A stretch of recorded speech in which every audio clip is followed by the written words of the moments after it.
Erika jau sako, ką pavalgyt? Tai bus večerė. Večerė. Vakarienė? Vakarienė. Nebus jau. Kodėl? Nėr čia ko. Kaip tu mane Nėr čia ko. ambado? Ambada. Tu tai gali nevalgyt, o aš? Ir taip pat gali nebevalgyt.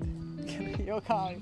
Be abejo, mes tavim valgysim po sporto, labai nuostabiai puikiai pasportavome, padarėme kojas. Kokia tavo savijauta po šios jėgos treniruotės? Erika, papasako, kaip tu jautiesi, kai mes integravom dar daugiau pas tave treniruočių, būtent jėgos, ne kardio. Aiškinau, kodėl mes tai darom, kam to reikia, kokia tavo savijauta ir kokia tavo pasaulėžiūra. Pasaulėžiūra į ką? Būtent dėl to, kad mes darom daugiau jėgos treniruočių, o ne kardio.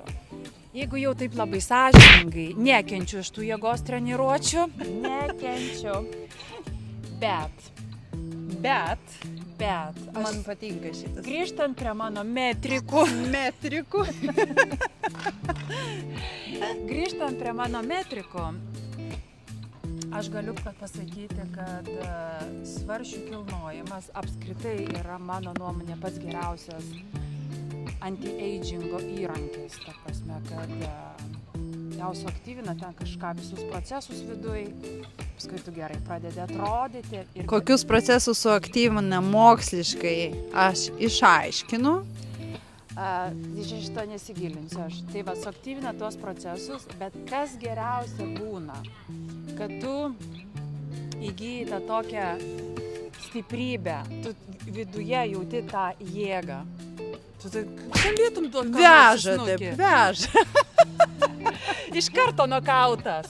O, aš taip lietuviškai. Nekartokit to namuose, draudžiu. Taip. Ne, bet tu supranti, ką aš Bet noriu Erika pasakyt. rekomenduoja. Bet aš rekomenduoju, jeigu yra poreikis. Tai tu supranti, tu eini ir tokia jautiesi tokia stipri. Neduok Dieve, kas nors prie tavęs prisiknis. Ar prisimeni filmą Ksena, žiedų valdovė, tą laukinį? Tai čia iš tos pačios, tik ką aš biškį pajudintų, o aš jau iš karto. Į kovą. Į kovą, savygyna tokia. O. Tai vat, aš tokia anksčiau nebuvau, bet su laiku aš labai sustiprėjau.